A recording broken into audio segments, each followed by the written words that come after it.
C'est la rentrée et c'est la rentrée aussi d'un énorme book haul livresque. Et oui, je pense bien que nous avons un problème.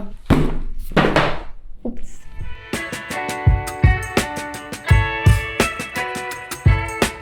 Bonjour à tous, bonjour à toutes et bienvenue sur la chaîne The Stolen Book. C'est un énorme plaisir pour moi de vous retrouver à nouveau cette année pour des nouvelles aventures littéraires. Donc si vous avez l'habitude de suivre les aventures littéraires avec moi chaque semaine, eh bien je vous invite à mettre un petit pouce et à vous abonner à la chaîne si ce n'est pas encore fait. Vous avez dû remarquer que les aventures littéraires n'ont pas été au rendez-vous toutes les semaines. Effectivement, ça a été un mois un petit peu compliqué pour moi puisque j'ai dû m'absenter de chez moi pendant environ un mois et demi. Donc c'était très compliqué de sortir la caméra du fait que je changeais de ville tous les soirs et que je vivais avec 12 personnes constamment. Donc pour tout ce qui est prise de son, prise de vue, ça devenait difficile et ça m'a un petit peu découragée. De plus, ayant un emploi du temps qui était quand même assez intense, eh bien je n'avais pas du tout le temps pour lire, ce qui fait que mon dernier bilan lecture qui était au mois de décembre, eh bien il était très pauvre, j'ai lu que 4 livres, donc je n'avais pas énormément de choses à vous raconter. Et pour tout ce qui est la partie de Noël, à la base j'avais prévu de faire plein de vlogs, de vous montrer un petit peu mes chères montagnes en Italie, etc.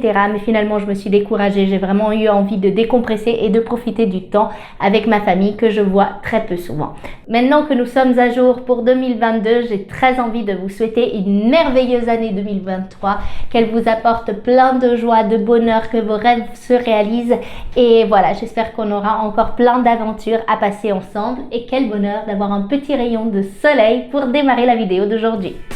Donc comme vous l'aurez compris, aujourd'hui on parle d'un énorme book haul de Noël. Je pense que n'importe quel lecteur adore recevoir des livres et donc c'était un de mes souhaits. Quand on me posait la fameuse question « Qu'est-ce que tu souhaiterais pour Noël ?» Eh bien j'avais une petite liste de livres dans laquelle les gens pouvaient piocher et voilà, me faire plaisir en m'achetant quelque chose que je savais allait être utile plutôt que dépenser de l'argent pour des choses que peut-être je n'aurais jamais utilisées. Donc je pense que c'était pour la bonne cause. J'ai ici donc une partie de livres qui m'ont été offertes et une partie de livres que je me suis acheté moi-même pour me faire des petits cadeaux puisque j'avais terminé un gros mois de travail et j'avais envie de me faire plaisir. Donc pour commencer, je vais vous parler des livres que je me suis offertes avec énormément d'amour et le premier est La librairie de Téhéran par Marjane Kamali. J'adore les livres qui se passent en Iran, j'avais adoré la série Persépolis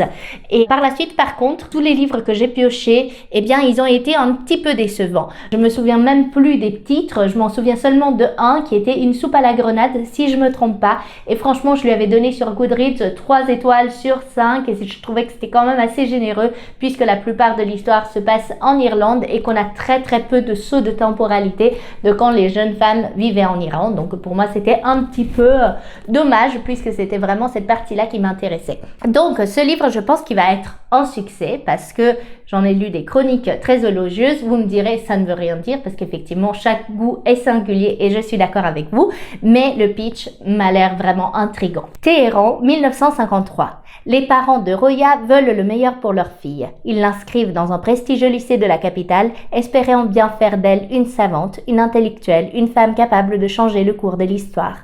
La jeune fille fréquente régulièrement la librairie de Monsieur Fakhri, où elle trouve de quoi étancher sa soif de poésie et de littérature. C'est là qu'elle va faire connaissance de Bahman, jeune activiste politique bien décidé à changer le monde. La librairie devient dès lors un lieu de rendez-vous clandestin et de résistance. Dans cette période politiquement mouvementée, parmi les recueils des plus grands poètes persans, naît une inoubliable histoire d'amour. Voilà, c'est ce que j'avais entendu dire, c'était que c'était une excellente histoire d'amour dans un contexte politique très difficile. Donc ça me donne envie, il est pas très gros, il ne fait que 356 pages et franchement je pense que ça se lit très vite d'entrée, ça doit être une histoire passionnante. Donc je vous en donnerai des nouvelles quand je déciderai de le lire.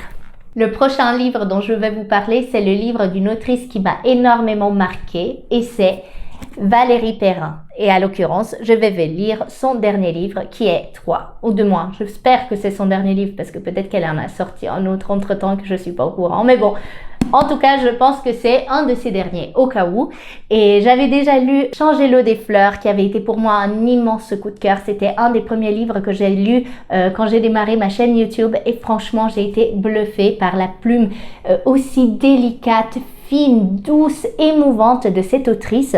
C'était un livre de toute beauté que je recommande à n'importe qui parce que il est vraiment touchant, bluffant et vraiment j'en garde un souvenir vraiment incroyable. Donc si vous ne l'avez pas encore lu, franchement je vous encourage vite à aller l'acheter. Il est déjà sorti en poche et c'est vraiment un roman qui marque les esprits. Quand je suis arrivée donc à la gare et que j'ai vu que Troyes était en exposition comme une des meilleures ventes, je me suis dit Daphné, c'est le moment. Ça fait presque 2 ans que tu n'as pas lu de Valérie Perrin. C'est le moment de l'acheter, d'autant plus que tu en as très envie. On va parler de Adrien, Étienne et Nina en 1986. Ils se rencontrent en CM2. Très vite, ils deviennent fusionnels et une promesse les unit, quitter leur province pour vivre à Paris et ne jamais se séparer. 2017, donc nous avons une double temporalité, une voiture est découverte au fond d'un lac dans le hameau où ils ont grandi. Et Virginie, une journaliste au passé énigmatique, couvre l'événement. Peu à peu, elle dévoile les liens extraordinaires tissés entre ses 3 amis d'enfance. Que sont-ils devenus? Quel rapport entre cette épave et leur histoire d'amitié? Et François Bunel de la Grande Librairie en dit « Remarquablement construit, avec un suspense implacable, Troyes est aussi un admirable récit des illusions, des déceptions, de ce moment où l'innocence vient se fracasser contre le réel. » Voilà, j'ai vraiment hâte de commencer ce livre. Il est quand même assez épais, il fait 761 pages, donc c'est une petite brique, mais franchement, elle ne me fait pas peur parce que connaissant la plume de Valérie Perrin, ça va se lire très vite et je suis sûre, mais même extrêmement sûre que je vais passer un super moment. Le prochain livre a l'air d'être un livre qui va être juste marvelous et c'est Une vie de Simone Weil. Ou Simone Weil, puisque j'ai vu le film et il disait Simone Weil, si je me trompe pas. Et c'était un film extraordinaire. Franchement, je suis sortie de là, j'étais bluffée par cette femme qui était non seulement une féministe, mais qui était une humaniste. Elle a fait tellement de choses pour la France et pour l'Europe dont je n'étais même pas au courant et j'ai trouvé ça extraordinaire. Donc si vous n'avez pas vu ce film, je vous encourage vraiment à aller le voir. Vous allez passer par toute une palette d'émotions extrêmement fortes. J'ai ri, j'ai pleuré, j'étais admirative, j'étais aussi découragée parce que franchement il y a des scènes qui sont atroces, mais franchement c'était super, un super beau film, une super belle œuvre cinématographique, donc courez le voir. Et à l'occurrence quand je suis sortie du cinéma, bien évidemment j'avais envie d'en savoir plus et aussi de découvrir sa plume. Donc quand j'ai vu en rayon Une vie de Simone Weil, j'ai dit toi mon coco, tu vas rentrer à la maison avec moi. Personnage au destin exceptionnel, elle était la femme politique dont la légitimité était la moins contestée en France et à l'étranger. Dans son autobiographie, elle se montre telle qu'elle est, libre, véhémente et sereine. Voilà, j'espère le lire bientôt, peut-être au mois de février. J'ai déjà fait une petite pile à lire de ce que j'aimerais lire en février, mais je vous en dirai plus dans une prochaine vidéo et je pense qu'il sera dedans. Et le dernier livre que je me suis acheté, c'est Les années d'Annie Ernaux. Annie Ernaux, elle a gagné le prix Nobel de la littérature cette année, c'est-à-dire l'année dernière, puisqu'on est en 2023 maintenant, mais du coup, le prix Nobel de la littérature de 2022. Et je vais vous avouer sincèrement que je n'ai jamais lu aucun de ses écrits. Certains de ses livres étaient déjà dans ma palle depuis 2021, j'avais entendu parler d'elle et j'avais très envie de découvrir sa plume, mais ce n'était pas une urgence. Et là, franchement, quand je suis arrivée justement dans ce relais, je me suis dit, il est là, il est dans les meilleures ventes, j'ai très envie de découvrir l'autrice. Surtout que j'avais écouté en podcast sur Spotify son interview à la Grande Librairie et que j'avais trouvé la personne extrêmement humble, extrêmement intéressante. Et du coup, je me suis dit, pourquoi pas commencer par celui-ci. Donc la 4e de couverture nous dit « Au travers de photos et de souvenirs laissés par les événements, les mots et les choses, Annie Ernaux nous fait ressentir le passage des années, de l'après-guerre à aujourd'hui. » Et en même temps, elle inscrit l'existence dans une forme nouvelle d'autobiographie, impersonnelle et collective. Voilà, ce sera prochainement une lecture que je vais faire. Pareil, il n'est pas très long, il fait environ 250 pages et je pense aussi que ça va se lire assez rapidement. On va désormais passer aux livres qui m'ont été offerts, donc merci beaucoup du fond du cœur. Si vous regardez cette vidéo et que vous êtes une de ces personnes-là, merci parce que tous ces livres ont l'air extraordinaires et j'ai vraiment hâte de les lire. Donc, merci d'avoir pris le temps et la gentillesse de me les offrir. Le premier est un livre de Frank Conroy qui s'appelle Coréane. Alors, on va parler de New York dans les années 40. Un enfant enfermé dans un sous-sol regarde les chaussures des passants. Pauvre, sans autre protection que celle d'une mère excentrique, Claude Rawlings semble destiné à démorer spectateurs d'un monde inaccessible. Mais dans la chambre du fond, enseveli sous une montagne de vieux papiers, se trouve un petit piano désaccordé. Et en déchiffrant les secrets de son clavier, Claude va se découvrir lui-même. Il est musicien. Ce livre est l'histoire d'un homme dont la vie est transfigurée par un don. Son voyage, jalonné de 1000 rencontres, amitié, amour, le conduira dans les salons des puissants et jusqu'à Carnegie Hall.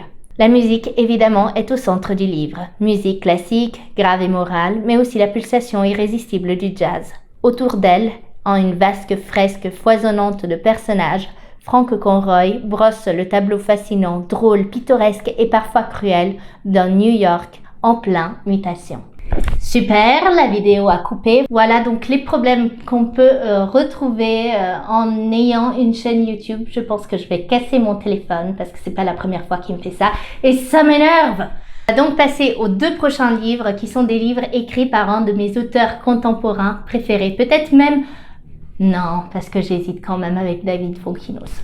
Bref, je vais vous parler de Fredrik Backman. Fredrik Backman est un auteur suédois incroyable qui a une plume drôle, teintée d'humour noir, assez brute avec des phrases courtes mais qui nous touchent en plein cœur. La chose que j'admire le plus de cet auteur, c'est qu'il a une grande capacité à dessiner des personnages tellement singuliers. Ils me font grincer des dents. Ce sont des personnages qu'au premier abord on n'aime pas trop, qui sont tellement particuliers, qui ont du mal à s'intégrer dans la société et qui en font donc des personnages auxquels on a du mal à s'attacher au premier abord et qui par la suite par contre prennent une place incroyable et très grande dans notre cœur au point qu'on n'a pas envie d'arriver à la dernière page du livre parce qu'on n'a pas envie de les quitter. J'ai lu déjà 2 de ces livres et j'en ai un 3e dans ma bibliothèque qui m'attend. Mon préféré de tous, c'est La vie selon Ove.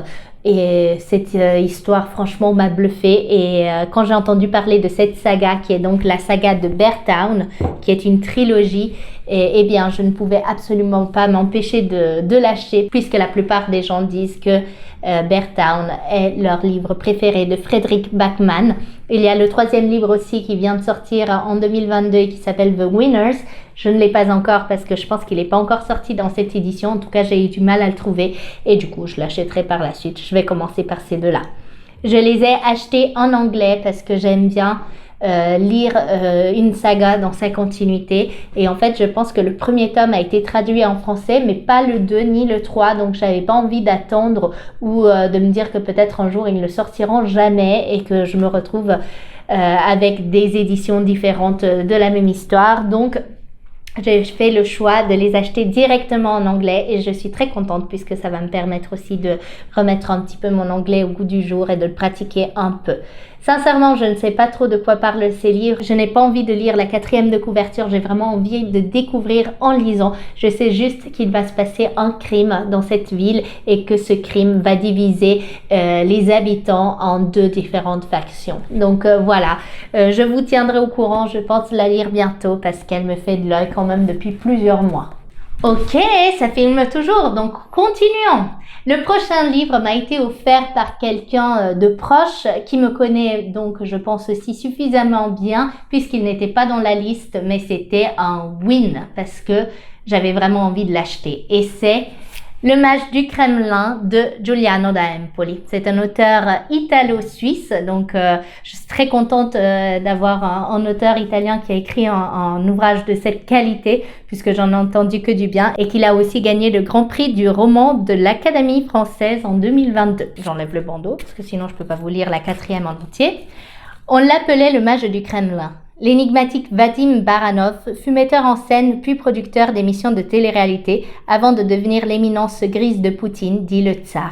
Après sa démission du poste de conseiller politique, les légendes sur son compte se multiplient, sans que nul puisse démêler le faux du vrai. jusqu'à ce qu'une nuit, il confie son histoire au narrateur de ce livre. Ce récit nous plonge au cœur du pouvoir russe, où courtisans et oligarques se livrent à une guerre de tous les instants, et où Vadim, devenu le principal spin doctor du régime, transforme un pays entier en un théâtre politique où il n'est d'autre réalité que l'accomplissement des souhaits du tsar. Mais Vadim n'est pas un ambitieux comme les autres. Entraîné dans les arcanes de plus en plus sombres du système qu'il a contribué à construire, ce poète égaré parmi les loups fera tout pour s'en sortir. De la guerre en Tchétchénie à la crise ukrainienne, en passant par les Jeux olympiques de Sotchi, le Mage du Kremlin est le grand roman de la Russie contemporaine. Dévoilant les dessous de l'ère Poutine, il offre une sublime méditation sur le pouvoir. Bien évidemment, ce livre est au cœur de l'actualité politique. Ça a l'air tout à fait bluffant. On nous l'avait proposé aussi en club de lecture et finalement, c'est un autre livre qui avait été sélectionné. Mais franchement, il a l'air vraiment très bien. J'en ai lu que des chroniques élogieuses et j'ai vraiment envie de me plonger dedans. Je ne vais pas lire la première ligne parce que c'est un de ces livres que je sais déjà que si je le lis, eh bien, je vais me retrouver à rien faire de ma journée parce que je vais vouloir le terminer en une soirée. Donc, c'est pas possible. J'ai des obligations. Donc, mon coco, tu vas retourner dans la bibliothèque. Ensuite, on va parler de deux biographies de personnes qui me sont chères. La première est celle de Matthew Perry, qui est mieux connu malheureusement sous le nom de Chandler Bing, qui était un des personnages principaux de la série Friends. Une chose que vous ne savez peut-être pas sur moi, c'est que je suis une des plus grandes fans de Friends au monde. Je pense que j'ai vu les 10 saisons au moins 40 fois. Je connais toutes les répliques par cœur, les histoires par cœur. Je suis triste, je regarde un Friends. Je suis heureux, je regarde un Friends. Je m'ennuie, je regarde un Friends. Enfin, Friends, ça a bercé toute ma vie en fait, parce que je ne vais pas dire mon enfance, puisque ça a été mon enfance, mon adolescence, ma vie de jeune adulte, ma vie de trentenaire. Et donc voilà, j'adore cette saga et franchement quand j'ai su que Matthew Perry sortait ce livre, eh bien j'étais très émue parce que je sais qu'il a eu une vie très compliquée, une vie difficile, notamment due à des soucis de santé et aussi, surtout, à une addiction à la drogue. Effectivement, la 4e de couverture commence avec cette phrase poignante. « Salut, je m'appelle Matthew, mais vous me connaissez peut-être sous un autre nom. » Je me demande lequel. Mais mes amis m'appellent Matty et je devrais être mort. Des mémoires inoubliables à la fois intimes et édifiantes et une main tendue vers ceux qui luttent contre l'addiction. D'une honnêteté sans faille, émouvant et irrésistiblement drôle, voici le livre que les fans du monde entier attendaient. Et en plus, la préface est de Lisa Kudrow, qui est l'actrice qui joue Phoebe Buffay. Et j'ai hâte vraiment de découvrir la vie de Matthew Perry parce que c'est tellement triste d'en arriver là et je pense qu'il y avait surtout un gros manque d'amour. Ça fait une biographie de plus dans ma bibliothèque, chose que j'adore et ce n'est pas la seule qui nous rejoint puisque je vais vous parler là de mon livre préféré, je pense, de tout le book haul qui est Dutch Girl, Audrey Hepburn and World War II, écrit par Robert Mazel. Alors, ce livre, j'en ai découvert l'existence sur YouTube et franchement, je suis trop contente parce que si vous ne l'aurez pas remarqué, bonjour Audrey, eh bien, je suis la plus grande fan d'Audrey Hepburn. Je pense que j'ai au moins 12-15 ouvrages d'elle, que j'ai un portrait ou une photo ou un livre d'elle dans chaque pièce de ma maison. C'est vraiment la personne qui m'a inspirée dans ma vie, inspirée dans beaucoup de choses, en fait aussi dans la carrière que j'avais envie d'entreprendre. Et franchement, c'était une personne tellement incroyable. Une personne qui avait le cœur sur la main, une personne qui m'a beaucoup inspirée dans ma vie de tous les jours.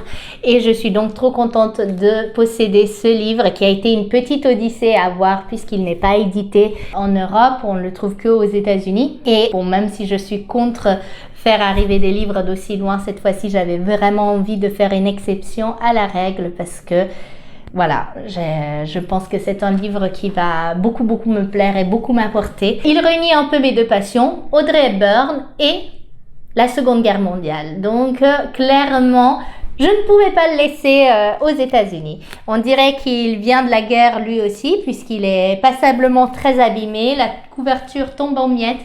mais je ne le renverrai pour rien au monde. Ça contribue à son charme et je suis vraiment très heureuse de l'avoir. Audrey Hepburn a fait partie de la résistance aux Pays-Bas. Elle était jeune, je crois qu'elle était fin adolescence, jeune adulte à l'époque. Ses parents étaient des sympathisants du régime nazi. C'est incroyable de voir comment elle s'est opposée à la vision de ses parents et qu'elle a pris son destin en main et qu'elle est devenue la personne qu'elle est devenue. Donc je suis très très contente, j'ai vraiment hâte de lire ce livre. Il est bien évidemment en anglais et à l'intérieur on peut trouver aussi des photos et aussi l'écriture est très aérée. Je pense que ça se lira quand même assez vite et j'ai vraiment hâte de me plonger dedans. Nous arrivons donc à la fin de ce book haul de Noël. Merci beaucoup si vous avez regardé la vidéo jusqu'à la fin. Je suis vraiment très heureuse de vous retrouver et j'espère que j'aurai le temps de garder la constance et de vous présenter une vidéo chaque semaine. En tout cas, c'est un de mes plus grands souhaits.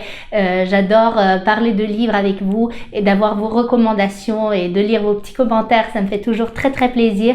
Donc, je vous souhaite une très très belle semaine et je vous dis à la prochaine avec des nouvelles aventures.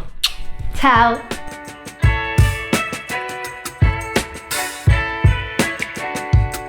Ta-da-da-da-da-da! Dutch Girl 2. Donc, je recommence toute cette pile de livres que j'ai déjà en réalité filmés. La chose que je préfère de cet auteur, c'est que... Vous entendez ça? C'est mon voisin chanteur.